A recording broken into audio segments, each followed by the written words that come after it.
Il a 21 ans, il est le premier champion du monde français de stand-up paddle. Bonjour Arthur Harutkin. Bonjour. Alors vous avez remporté votre titre hier après une dernière course sur la scène à Paris, une victoire d'autant plus prestigieuse que vous l'avez obtenue à domicile. Premier titre, j'imagine votre bonheur.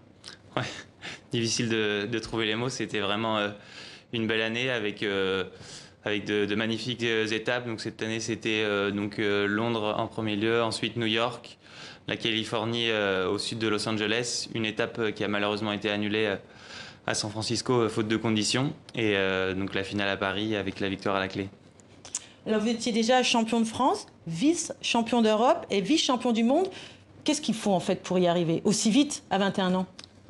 Après j'ai commencé très tôt le stand-up paddle, j'ai commencé aussi très tôt les compétitions en planche à voile, windsurf, et je pense que ça m'a donné un avantage, et c'est un sport qui est relativement récent, et d'avoir été compétiteur avant ça m'a donné un avantage.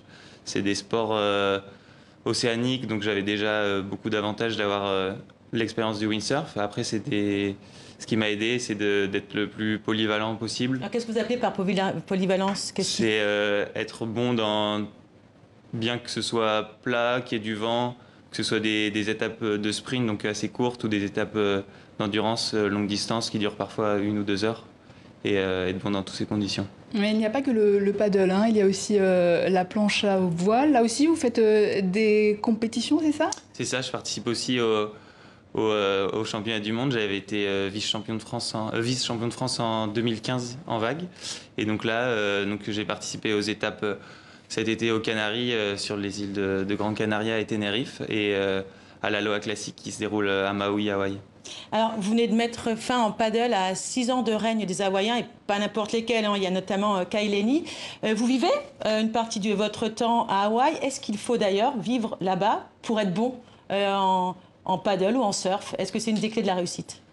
Oui, je passe beaucoup de temps là-bas. Après, je pense que c'est effectivement nécessaire pour progresser. C'est là que le sport est né et évolué. C'est des conditions particulières.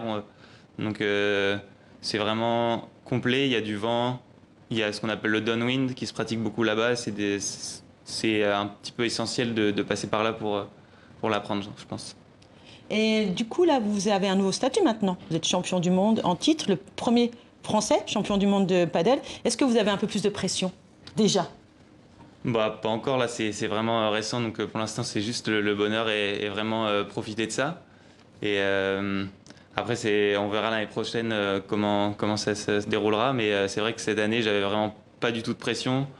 C'était un outsider en fait, ouais, vous n'attendez pas encore. On m'attendait pas, et je pense que ça a aussi joué en ma faveur. Merci Arthur Harutkin d'avoir partagé ce moment de victoire avec nous. On vous laisse la savourer jusqu'à la reprise de la compétition. Merci. En mai prochain.